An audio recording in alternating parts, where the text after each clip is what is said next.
cours au tableau noir et performance vocale. Alors un petit peu d'introduction, d'abord pour vous remercier d'être venus nombreux, ça a intéressé le public.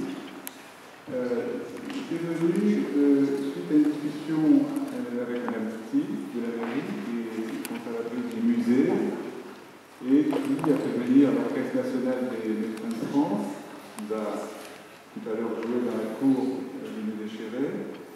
Et on s'était dit que c'est très bien de faire une petite manifestation un petit peu particulière qui consiste à mélanger ce qu'on appelle dans le langage du jargon universitaire les composants de l'université Côte d'Azur, c'est-à-dire en l'occurrence la faculté de médecine que j'ai le plaisir et l'honneur de diriger et le conservatoire de région. Donc naturellement, nous avons cherché à contacter Madame Elisabeth Vidal, qui est ici, et qui nous fait l'honneur de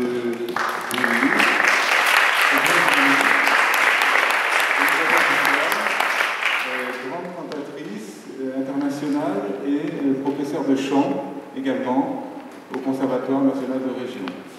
Alors, il s'agit d'un cours un peu hybride entre un cours d'anatomie traditionnelle et un cours de chant.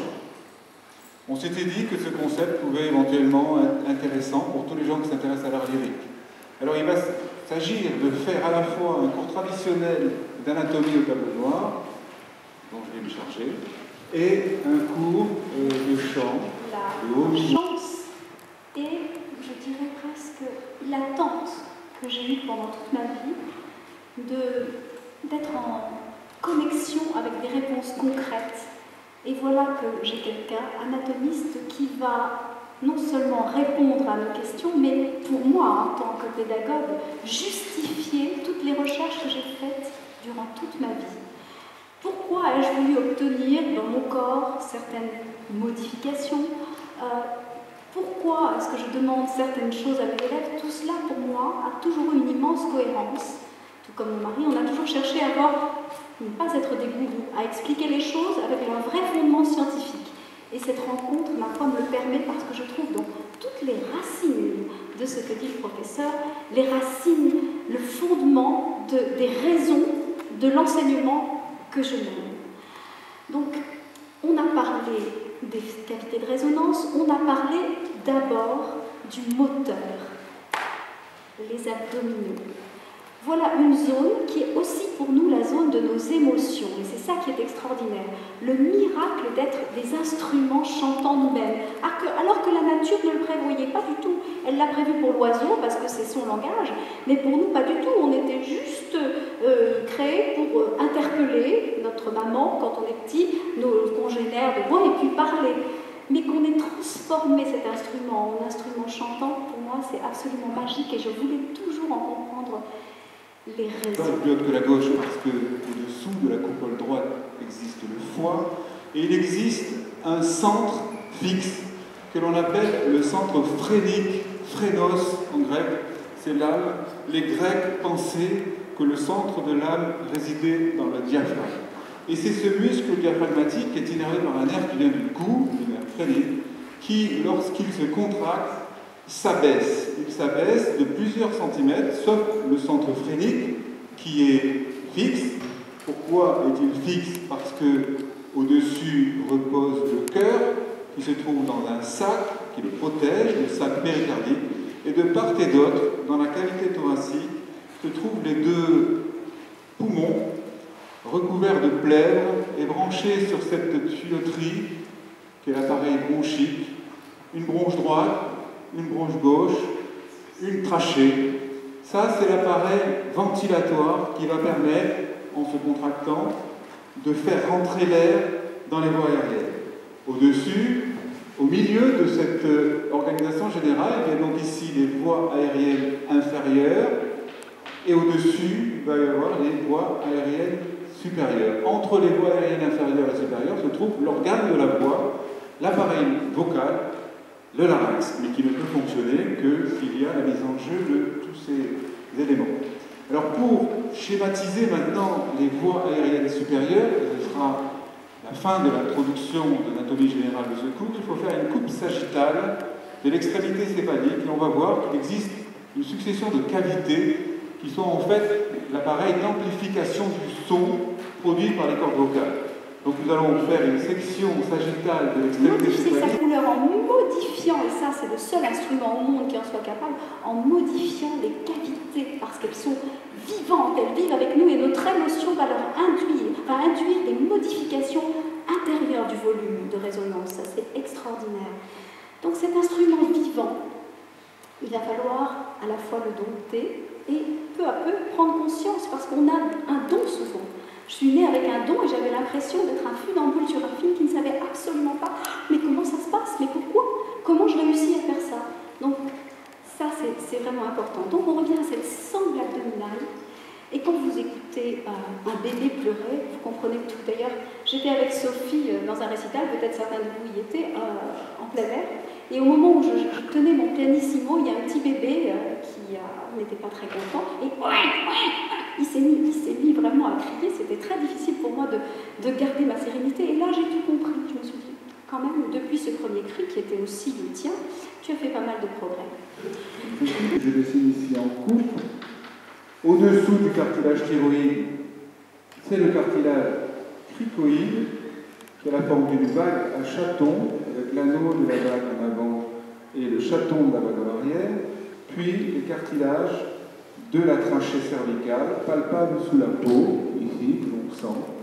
Tout ça est dans une gaine fibreuse, une tunique fibreuse homogène qui unit l'os hyoïde, le cartilage thyroïde, le cartilage cricoïde et les anneaux trachéaux entre eux. Alors j'ai sectionné le cartilage thyroïde de façon à représenter le cartilage épiglottique que l'on va voir sur le film, ce clapet qui permet d'éviter les fausses routes. À chaque déglutition, les aliments passent dans le pharynx et vont dans l'œsophage. Il faut éviter le passage vers les voies aériennes. Donc il y a ce cartilage épiglotique qui s'insère au milieu de l'angle du bouclier. Et il y a au-dessus du cartilage cricoïde un petit cartilage particulier qui a la forme d'une aiguière que l'on appelle le cartilage aryténoïde, avec un processus en avant qu'on appelle le processus vocal et un petit cartilage encore surnuméraire, peu importe les noms, pas trop de noms. Et entre cette aiguière qui va avoir la capacité de bouger et de tourner, d'avoir une rotation, comme on va le voir, sur le chaton de la bague, eh bien il existe non pas une, mais deux ligaments, deux cordes en fait. Le premier, c'est le ligament vestibulaire. Le deuxième, c'est le ligament vocal qui va de l'angle interne du bouclier jusqu'au processus vocal du cartilage aryténoïde. Et tout ça est recouvert de muqueuse, ce qui fait qu'entre les deux existe un espace ventriculaire qu'on appelle le ventricule de Morgani. Et c'est la rotation du cartilage aryténoïde qui va tendre plus ou moins les cordes vocales qui sont unies et fixées en avant à la face au fond du bouclier. Alors, Régis, je vais te demander de mettre en route le film et pendant noter la rotation des cartilages aryténoïdes qui fait la plus ou moins grande ouverture des cordes vocales, on le voit bien ici, le rapprochement plus ou moins important, alors que les cordes vocales sont centrées ici, voilà, le son.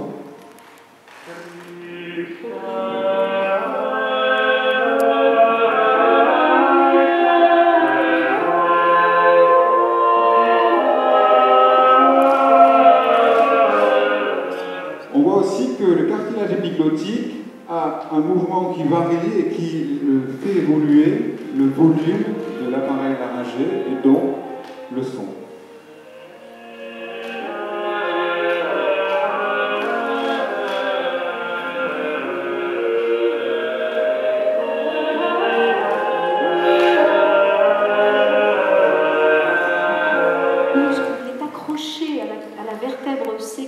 Ici, on en reparlera parce que la tenue de la nuque a un rôle fondamental dans l'inflammation. Donc il va falloir trouver dans cette zone-là, contrairement à celle-là, une immense souplesse, flexibilité, liberté. Ça veut dire qu'on doit exercer ici en tension et ici rester absolument flexible et trouver comment, même en chantant, mais aussi avant de chanter. C'est ça qui est important. Le cerveau crée des liaisons et si on imagine, nous chanteurs, avant de faire, on va beaucoup moins se fatiguer. Et je vous assure qu'en pensant à une fonction, le lendemain, on la fera beaucoup mieux. Et c'est ça que je leur demande de ne pas trop forcer. On attend, on conçoit, et après, on peut faire beaucoup mieux. Donc, il y a 3 directions fondamentales d'assouplissement de la zone laryngée qu'il faut faire, tout en menant pour autant cette action-là, ce qui nous donne les moyens de gérer les deux en même temps.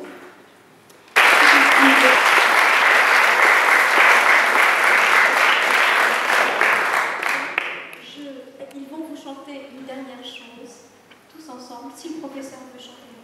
Il reste bien tout ça, il reste un chant, je vous le dis. Donc c'était... Voilà, on va vous chanter la barcarolle des coups de frein. Bonne soirée à vous, bonne nuit.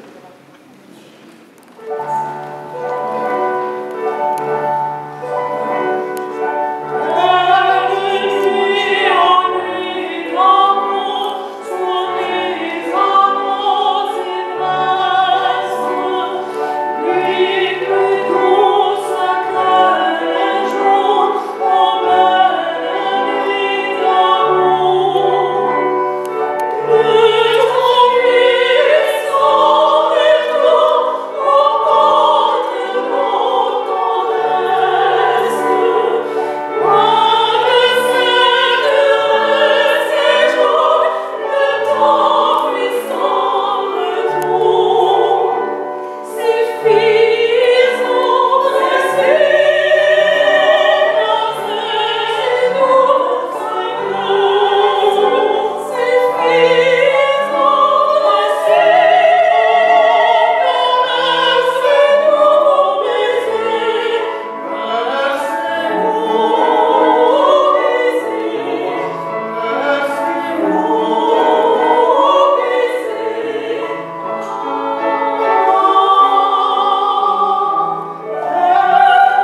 Pas si mal. On entend les vents ou pas? Pépère. Moins les vents, moins Franchement, le pas mal du tout. On entend les vents? Bon, on pourrait les entendre un peu plus, mais en fait, faut pas prendre de risque d'avoir un mauvais son, quoi. Enfin, là, on les il aurait fallu ça.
D'où tu es là-bas, ça, tu entends?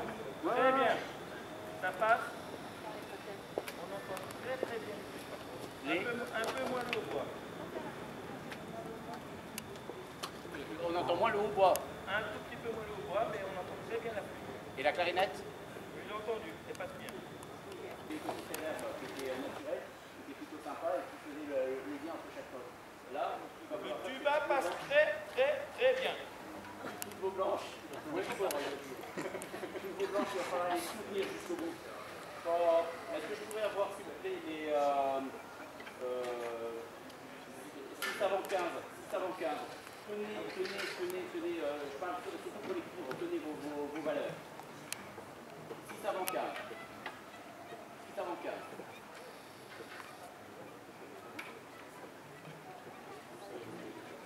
1, 2, 3, 4, 5, 6, 6 avant 15. Oui, c'est vous. Il va falloir que toutes les valeurs soient tenues, surtout les valeurs longues. 3 et...